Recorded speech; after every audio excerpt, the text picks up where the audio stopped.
The middle class is not suddenly forgetting how to just manage money. It's being squeezed from every direction at the same time. And millions of families are discovering that a decent paycheck, it no longer guarantees a decent life. You can work full time, avoid luxury purchases, drive an older car, cook at home, and still watch your bank balance disappear before the month is even over.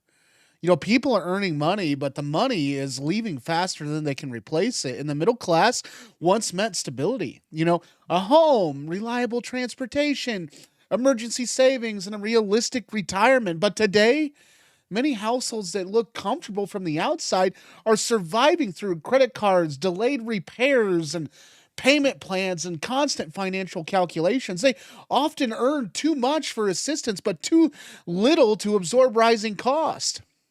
They're trapped in the expensive middle where every bill is their responsibility and every unexpected expense becomes a threat. And housing is one of the most biggest reasons this is happening. Rent has climbed in many communities and home prices remain difficult for average earners. Mortgage payments can be freaking punishing. And homeowners are also dealing with insurance, taxes, maintenance, and utility bills. And a house gaining value on paper does not give its family extra cash. You cannot buy groceries with home equity unless you borrow against it. And borrowing creates another monthly payment. And for younger adults, buying a first home can feel almost impossible. For existing homeowners, moving may mean exchanging a manageable mortgage for a dramatically more expensive one. And that keeps families stuck. Even when their current home no longer fits their needs, food is another quiet budget destroyer, too. A grocery trip that once felt routine now requires planning, substitutions, digital coupons, and sometimes putting items back at the checkout. Families are paying more while feeling like they are bringing home less. Restaurant prices have also risen, turning what used to be a casual family meal into a carefully considered purchase. It's the steady increase across the bread, meats, drinks, snacks, cleaning products, and basic household supplies, and a few extra dollars on dozens of items become hundreds of dollars over a month. Transportation adds another layer. Car prices, insurance, premiums, repairs, tires, registration fees, and fuel can consume an enormous share of income. And many Americans need a vehicle for work, school, appointments, and groceries. If I don't take my kid to school and he misses 10 days, I get turned into DCS and face prosecution. And when a transmission fails or insurance bills jump, the household usually cannot simply stop driving. The repair goes on a credit card and savings are drained or another bill gets delayed, and healthcare creates the same kind of pressure. Even insured families can face premiums, deductibles, copays, prescriptions, dental work, glasses, treatments, and are only partly covered. And people postpone appointments because they are afraid of the bill. But delaying care can make the medical problems and the eventual costs worse. And one health issue can erase years of careful savings. Childcare is equally brutal for working parents, and in some areas, daycare can rival rent or even a mortgage payment. Now, parents may earn too much for assistance, but they're not enough to feel that working is financially rewarding after childcare, transportation, and taxes are deducted. Then there's the debt. Credit cards are increasingly used not for wild shopping sprees, but for ordinary survival. Groceries, gas, school supplies, medical bills, and utility payments end up on cards because the checking account is empty. The high interest rates then transform a temporary shortage into a long term burden. A family may make payments every month while barely reducing the balance, and part of every future paycheck is already promised to purchase from the past. Student loans, personal loans, buy now, pay later plans, and car payments can stack on top of that and leaving almost no breathing room.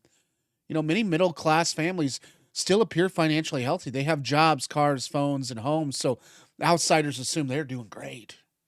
But appearances do not show the emergency fund that vanished, the retirement contributions that have paused, the medical bills being ignored, or the card being used to pay for another card. Financial stress is often invisible until something finally breaks. A layoff, an illness, a divorce, major repair, or reduction in hours can expose how fragile the entire structure has become. Wage growth matters, but raises do not automatically repair the damage. A worker may receive a 3% raise while insurance, food, housing, and transportation rise by much more in their personal budget. And we're still stuck in 2020 wages. But everything just keeps soaring. And inflation slowing down does not mean prices return to where they were. It simply means prices may be rising more slowly. And families are still paying the accumulative increase from previous years, and many never received enough additional income to catch up. And this is why people can hear positive economic statistics and still feel like their own finances are getting worse. The national economy and the household economy are not always the same experience. A stock market does little for someone who is selling investments or skipping retirement contributions just to cover the fucking basic expenses. This pressure also changes behavior, and people delay marriage, children. You can see it right now in the classroom sizes here locally. Almost hardly any children came this last time for kindergarten. People are strapped in home ownership, education, medical care, and retirement. They keep vehicles longer, take second jobs, move in with relatives, cancel the subscriptions, and eliminate them small pressures. But there's a limit to how much anyone can cut. You can cancel streaming services, stop buying coffee, avoid the vacations, but those savings cannot fully offset a house payment that increased by hundreds of dollars or a major medical bill. And personal responsibility is important, but no budget can create money that does not exist. And the practical response begins with brutal clarity. Households need to know exactly what is coming in and what is going out and which expenses are quietly growing. That means reviewing bank statements, subscriptions, insurance policies, loan rates, and reoccurring charges. And high interest rate debt should be treated like an emergency because it compounds faster than most savings can grow. And families may need to negotiate bills, compare insurance providers, request payment plans, refinance only when the math truly helps, and build even a small emergency cushion. Increased income may also be necessary through overtime, certifications, job changes, freelancing, selling unused items, or a side business. And these options are not easy. But waiting for prices to magically fall is not a strategy. And the larger truth is that the middle class is not disappearing because everyone became irresponsible. It's being weakened because the price of stability has risen faster than many households can comfortably pay.